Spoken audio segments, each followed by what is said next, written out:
जय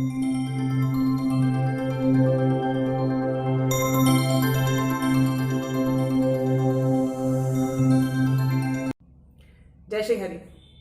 आगे बढ़ने से पहले ही मैं आप सबको सावधान कर दूं कि आज का विषय महत्वपूर्ण है। महत्वपूर्ण इसलिए है, पहली चीज तो ये कि श्रीमद् भगवद गीता के पहले अध्याय के टेकअवे से जुड़ा हुआ है। दूसरा, अर्जुन के कहे हुए एक बहुत महत्वपूर्ण स्टेटमेंट से जुड़ा हुआ है, जिसमें उन्होंने कहा कि स्त्रियां प्रदूषित हो जाती हैं यदि वातावरण धर्म का न होकर अधर्म का हो जाए, अधर्म का बोलबाला हो जाए। फिर कैंसर या किसी भी अन्य रोग जिसका सीधा सीधा लेना देना ऊर्जा प्रदूषण से है, उसके विषय में है। और हमारे इस ऊर्जा शरीर से, सूक्ष्म ऊर्जा शरीर से है। इस ऊर्जा शरीर के भी एक बहुत महत्वपूर्ण चक्र से है और इसका नाम है आज्ञा चक्र या थर्ड आई चक्र भी इसे कहते हैं, या इसे आजना चक्र भी कहते हैं। इस आज्ञा चक्र का जो काम है, हमने पिछले वीडियो में काफी कुछ समझा। एक बहुत महत्वपूर्ण चीज जो हमें लगातार याद रखनी होगी कि इस आज्ञा चक्र को आज्ञा चक्र इसलिए कहते हैं क्योंकि ये आज्ञा देता है और आज्ञा लेता भी है। यानी ये हमारे सिस्टम में क्या क्या होना है, क्या क्या नहीं होना है, उसके लिए लोकल कमांड स्टेशन तो है। इसी के साथ साथ बाहर से किस चीज को अपने ऊपर एंटर करने देना है, अपने ऊपर प्रभाव डालने देना है, इसकी आज्ञा भी यही देता है। और बाहर के वातावरण पे कैसे प्रभाव डालना है, इसके लिए भी कमांड यही आज्ञा चक्र देता है। तो ये है हमारा मास्टर चक्र। अब सहस्रार चक्र है वो पहला सबसे महत्वपूर्ण चक्र जो देता है हमें दिव्य प्राण, डिवाइन प्राण, कॉस्मिक प्राण। और उस प्राण का जो रंग होता है, क्लेवोइंटली यदि इसको देखा जाए तो वो होता है बिजली का रंग, इलेक्ट्रिक वायलेट कलर। और इस प्राण को आगे ललाट चक्र यानी कि फोरहेड चक्र और आज्ञा चक्र लेते हैं और बाकी शरीर में इसके प्रवाह को वो फैसिलिटेट करते हैं। इसके अतिरिक्त आज्ञा चक्र अपने आप और ललाट चक्र भी 3 रंगों के प्राण को प्रोड्यूस करता है, उत्पादित करता है। अब प्राण भी सप्तरंगी होते हैं, जैसे बिल्कुल वैसे ही जैसे प्रकाश के 7 रंग, वैसे ही प्राण के भी 7 रंग। श्वेत प्राण दिखाई देता है लेकिन उसमें भी 7 अलग अलग रंग। उसमें से जिन 3 रंगों को ये प्रोड्यूस करता है आज्ञा चक्र और ललाट चक्र, वो है हरा, नीला और ऑर्डिनरी वायलेट प्राण। ये तीनों ही प्राण शरीर के स्वास्थ्य के लिए, रोग मुक्ति के लिए, इम्यूनिटी डिफेंस के लिए बहुत अत्यधिक अनिवार्य है। तो जब ये इनका प्रोडक्शन भी करता है और ये साथ ही साथ एनर्जी इन्फ्लुएंसेस के लिए भी इतना इंपॉर्टेंट है, तब इसका प्रोटेक्शन बहुत आवश्यक है। आपको याद होगा मैंने पिछली वीडियो में आपसे बात की थी एनर्जी शील्ड की, इस आज्ञा चक्र की शील्ड की। इस आज्ञा चक्र की शील्ड से ही जुड़ा हुआ है आज का विषय और उसका नाम है तिलक, टीका, पोट्टू, बिंदी, कुछ भी नाम दीजिए। अभिप्राय है आज्ञा चक्र पर लगाए जाने वाले उस चिन्ह से जो हम भारतीय लगाते हैं, और हम भारतीयों में भी हिंदू। मानसिक दृष्टिकोण का प्रदूषण क्या है कि ये कोई रिलीजियस चिन्ह है या ये कोई धार्मिक उन्माद को दिखाने का, कोई सांप्रदायिक उन्माद को दिखाने का कोई परिचायक है। तो इस प्रदूषण को भी हम आज नष्ट करते हैं। वीडियो लंबा ना हो इसलिए इसको 2 भागों में मैं बांटूंगी। सबसे पहली चीज, आज्ञा चक्र का जो जुड़ाव है वो है मूलाधार चक्र के साथ, आपको याद होगा। इसके साथ साथ आज्ञा चक्र जिस तत्व को रिप्रेजेंट करता है वो है प्रकाश, लाइट। यानी प्रकृति के जो 5 तत्व हैं उनके परे का तत्व है आज्ञा चक्र। ये इंट्यूशन का केंद्र है, यानी अंतर्ज्ञान का केंद्र। बाहर दिखाई देने वाली चीजों के साथ रीजनिंग करके आप जो लॉजिकली पढ़ के जानकर जो ज्ञान प्राप्त कर सकते हैं, उसके परे का ज्ञान जो है वही आज्ञा चक्र को देता है। मूलाधार चक्र से सीधे सीधे जुड़ाव होने का अर्थ ये हुआ कि एक और तो ये चक्र आपके उस अवेयरनेस के जोन के लिए रिस्पॉन्सिबल है जो इस फिजिकल, मेंटल, साइकोलॉजिकल एग्जिस्टेंस के बाहर का है, अलग कॉन्शियसनेस का एक जोन। और दूसरी चीज, मूलाधार चक्र से जुड़ा होने के कारण ये आपके इस फिजिकल मेंटल अस्तित्व के लिए भी उतना ही रिस्पॉन्सिबल है, क्योंकि मूलाधार चक्र है वाइटैलिटी, स्ट्रेंथ, प्रैक्टिकल लिविंग के लिए जो जरूरी चक्र, उसका परिचायक। मूलाधार चक्र का जो तत्व है आपको याद होगा, पृथ्वी तत्व। अब बात आती है कि इस चक्र को क्यों, कैसे हम टीके के द्वारा प्रोटेक्ट करते हैं। सबसे पहली चीज, किसी भी चक्र को यदि एक्टिवेट करना हो, उसको सक्रिय करना हो, उसे जगाना हो, तो उस पर ध्यान यदि आप ऐसे ही लगाएं तो किया जा सकता है। अब ऐसे ही बैठ के ध्यान लगाना उतना आसान नहीं है, तो हम क्या करते हैं, उस चक्र को मैनुअली अपने ही हाथ के द्वारा एक्टिवेट करते हैं। किसी भी चक्र को यदि आप छुएं, उसे दबाएं या उसे रगड़ें, तो वो चक्र जागृत हो जाता है।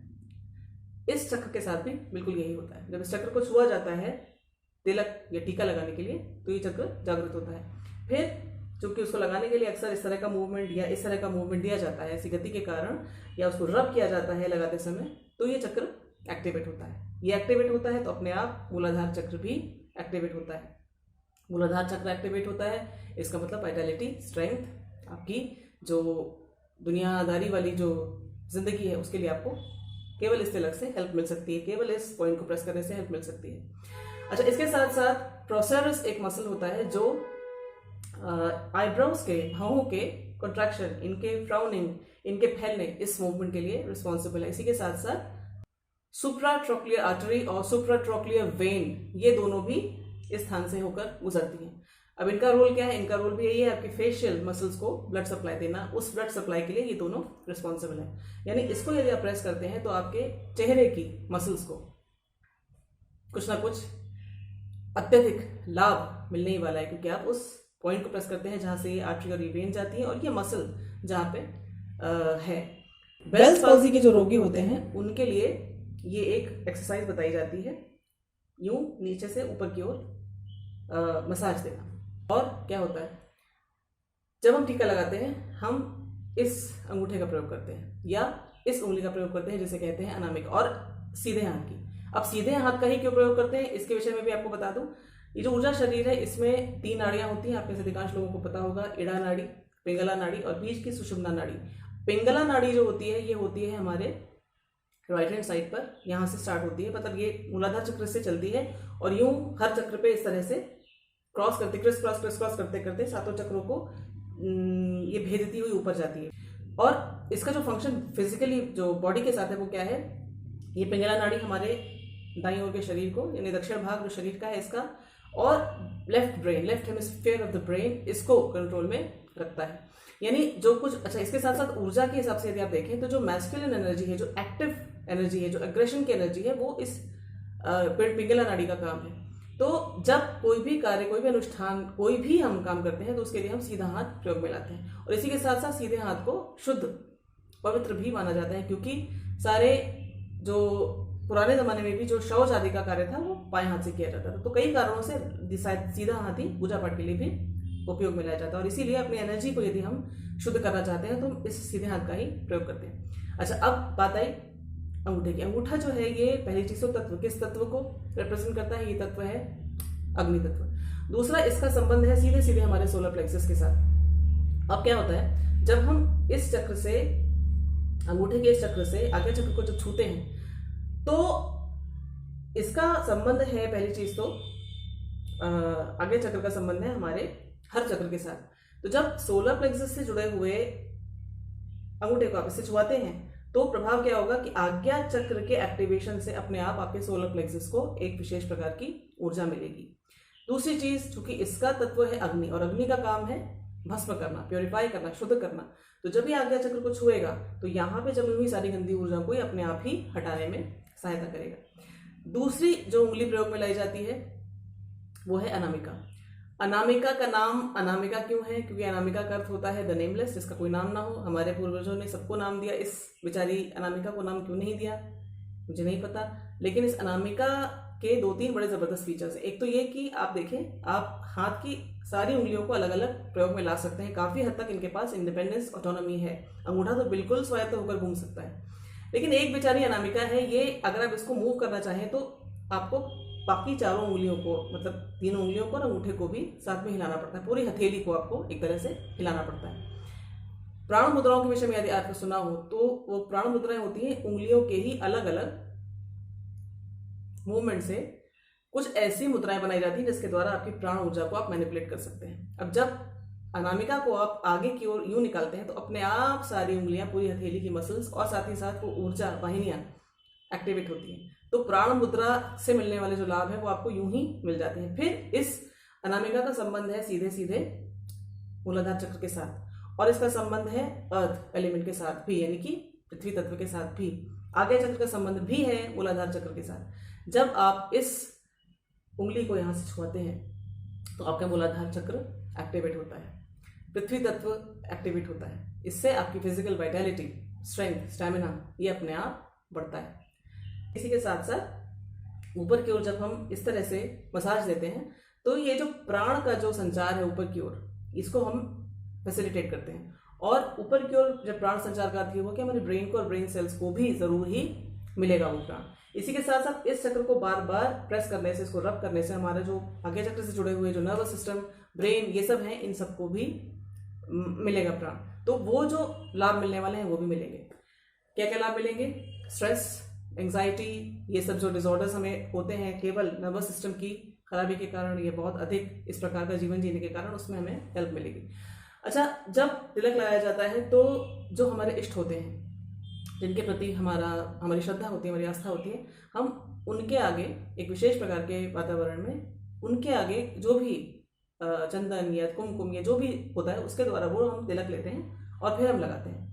उससे पहले उनको हम अपने इष्ट को लगाते हैं, और इष्ट के भी विग्रह को, जो यदि आप एक फॉर्म में उनकी पूजा करते हैं तो अपने इष्ट के आज्ञा चक्र पर आप पहले देते हैं और उसके बाद फिर वहां से एक प्रसाद के रूप में लेकर आप अपने आज्ञा चक्र पर लगाते हैं, या उनके चरणों में आप निवेदन करते हैं और फिर वहां से लेकर आप लगाते हैं। विग्रह पूरा का पूरा ईश्वरीय चेतना से भरा हुआ है और उसमें से भी आपने आज्ञा चक्र को चुना, यानी याद रखिए, आज्ञा चक्र कमांड दे सकता है, एनर्जी को कंट्रोल कर सकता है। आपने अपने इष्ट को जब दिया, उसका निवेदन किया, उस पदार्थ का जो भी आप लगाने वाले हैं, तो उनके आज्ञा चक्र से आपने सीधे अपने आज्ञा चक्र पर उस पदार्थ को ले लिया, यानी वहां से जो एनर्जी आई वो सीधे, वो जो कमांड आया वो सीधे आपके आज्ञा चक्र से आपके सिस्टम के अंदर गया। और जब डिवाइन से आपके आज्ञा चक्र में जब आएगा कोई ऊर्जा का प्रवाह, तो वो कैसा होगा, समझने वाली बात। फिर जब आप लगाते हैं ये ऐसा इस प्रकार से, तो एक तो आप बड़े अपने इष्ट के प्रति फेथ के साथ, श्रद्धा के साथ और प्रेम के साथ आप लगाते हैं।